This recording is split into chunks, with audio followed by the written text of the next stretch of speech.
I've always loved sharing my passion through speaking.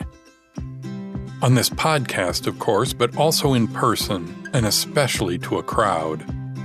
Whatever nerves I feel melt away when the energy I share returns multiplied by the audience. I get animated, amped up, and I talk too quickly. And I sweat. Boy, do I sweat. I've never understood why conference organizers seem to love the heat.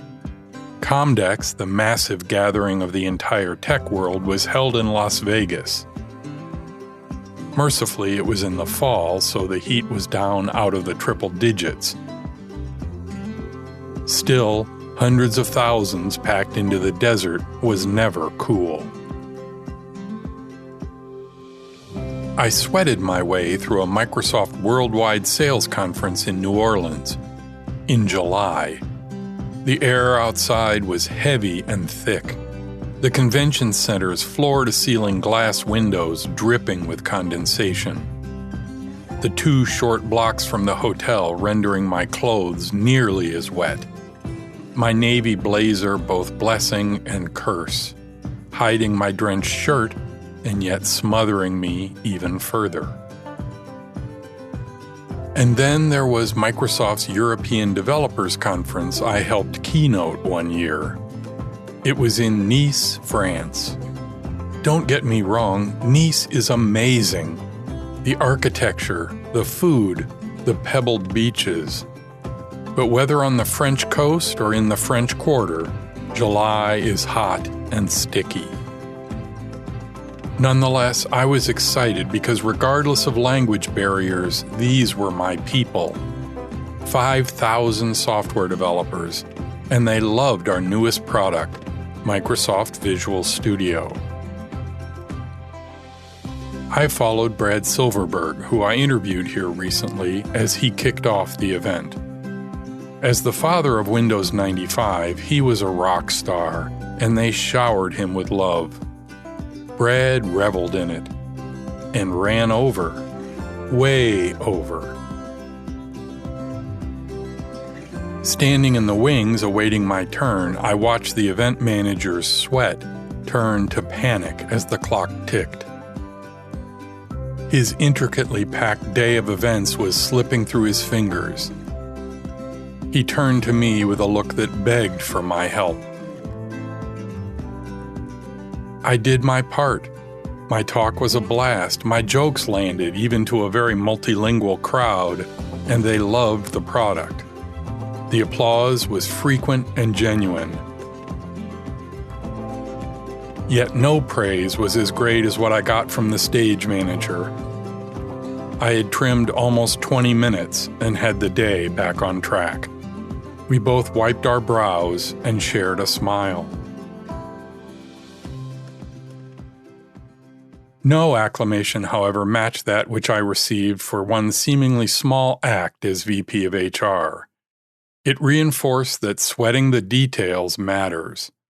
And that's what this is all about.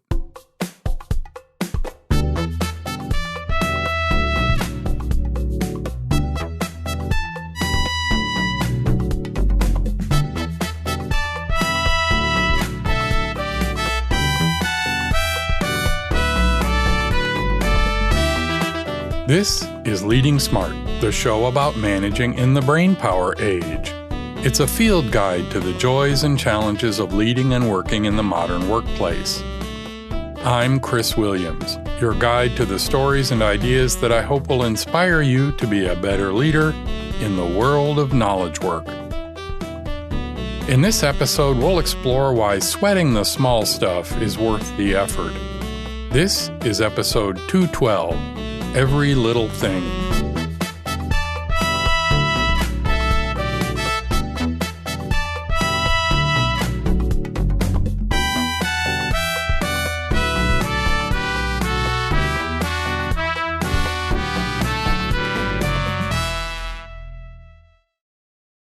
Making this podcast has brought me back in contact with many people I've not seen in decades.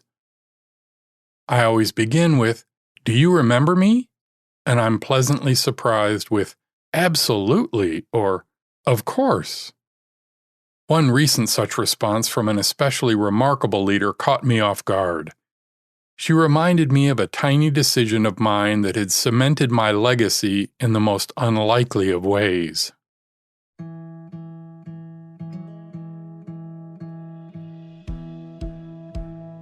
I made small talk with the receptionist as I awaited my ride. The Microsoft campus sprawled so that walking was often not an option. And HR was relegated to distant quarters, so I frequented the ever-efficient shuttle service. She and I stared through the glass at the clear, cloudless day.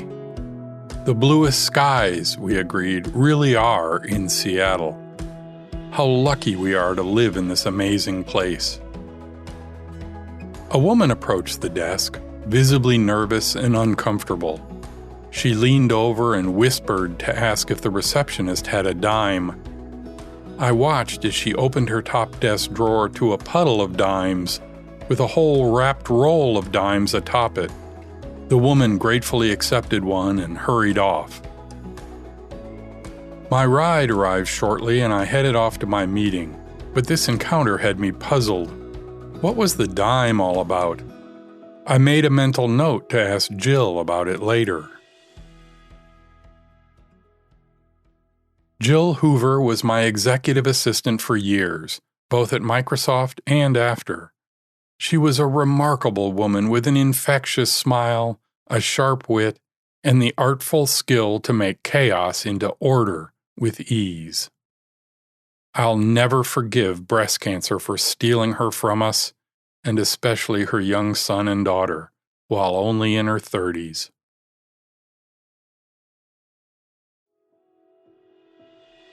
Ever my confidant, when I returned from my travels that day, I asked Jill about the dimes.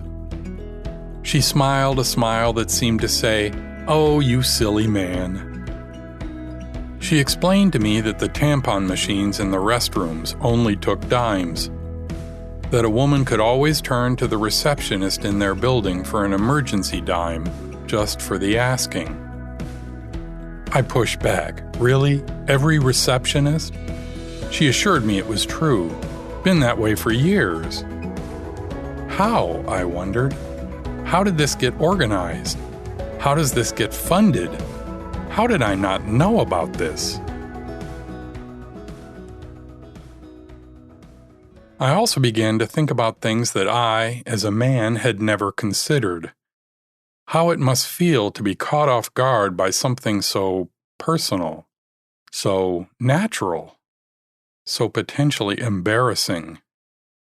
To be humiliated by this stainless steel box demanding money to rescue you. Not just any money, mind you, but a specific unit, a dime. And the ultimate humiliation of needing to beg the receptionist for salvation. An entire cultural institution had been created to solve this. A plan, a process, a mechanism put in place. Every receptionist would have a pool of dimes. They would all need to know about it, monitor it, replenish it. And it would have to be communicated to every woman, but discreetly. Even visiting women would need to know. How, again I wondered, did I not know about this? And worse, let's be frank, really? We give unlimited free sodas to every employee, yet we nickel and dime half the population for this? And for what? Someone had to empty the machines, count the dimes, make bank deposits, reconcile the books. The more I thought about it, the more outraged I became. I called our facilities people. How much do we take in from the tampon machines each year? He didn't know. He'd ask the vendor. The answer soon came. Across every building company-wide, it amounted to about $130,000 a year. And it was pure profit for the vendor. They charged us for the tampons and kept the dimes. I asked, what if we made them free? Just pull the lever, no money required. I guess we could do that, was the reply. Who would make that decision? I asked. "I don't know," he said. "How about me?" He said, "Okay, that'd do." I said, "Let's do it as soon as possible." Within days, the vendor taped over the coin slot and turned the machines to free. They simply changed the sign that read 10 cents to 0 cents across the entire company. Didn't announce it, just did it. Turns out the vendor didn't really care. Our contract was so large, they just ate the difference.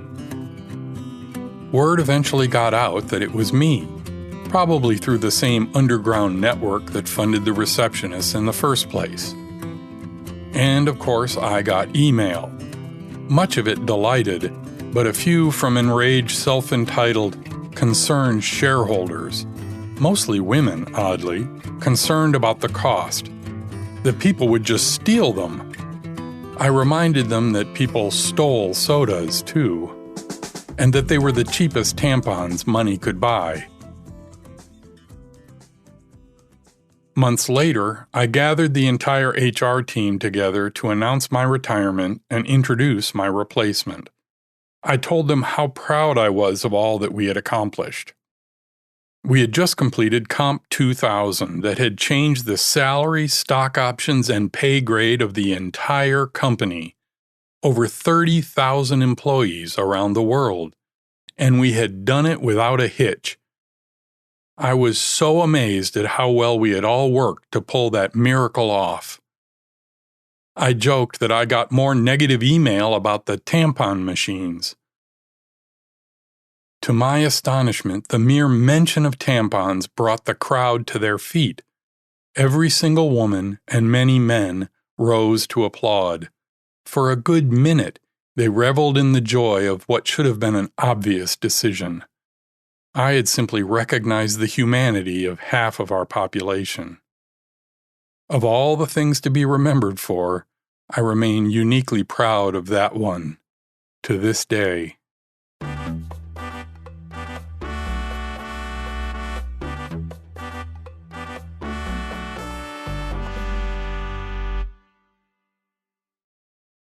I sign off every episode of this podcast with the same line.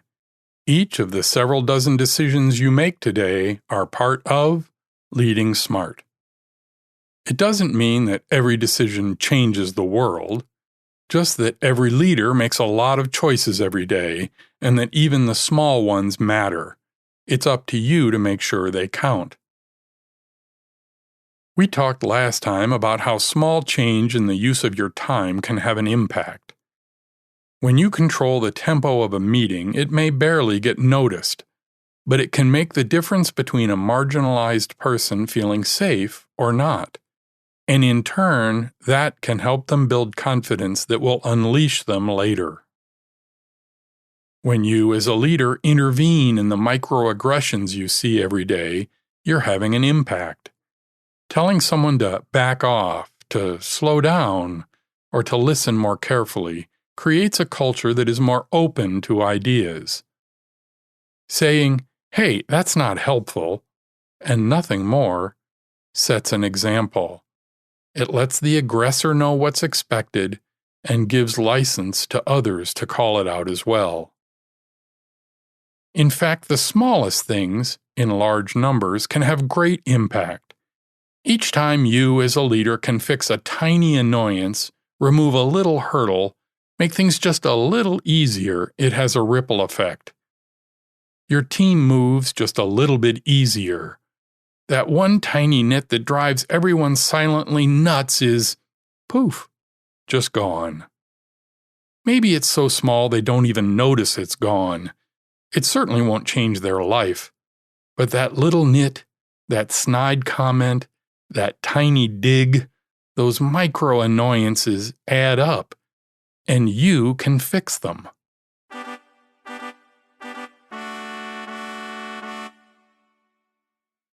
On the other side of this are the detail people. The accountant who says, entering a job number before every copy keeps costs down, even if everyone enters the catch-all job number. The security team that insists, quote, the lock on the restroom door prevents misuse, even when they themselves can never find the darn key. Or the person who worries about people stealing tampons that results in every receptionist keeping a roll of dimes. You don't have to make a big deal out of it. You don't need to make a policy. You don't have to write a manifesto about the company culture. You certainly shouldn't appoint a chief culture officer. Just set an example, day by day, decision by decision.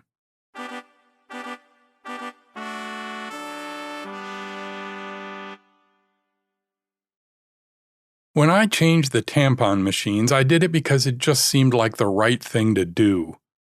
But I also like to believe it had a number of tiny impacts. It made it just a little bit easier for women when they got surprised by nature. It took a tiny burden off the receptionists. It probably made the janitorial staff's job minutely easier. But perhaps most of all, it told all women who worked or visited that even in just a slight little way, the company did care. Yes, they were vastly outnumbered and by all evidence underappreciated, but we recognized an issue they had and solved it. In hindsight, I realize that even the smallest things make a difference to some people every day, and if you can fix them, you can truly make an impact. Of all the things in my career, for this small thing to be part of my legacy is both a lesson and an inspiration. Make a small difference every chance you get. Remember every little thing.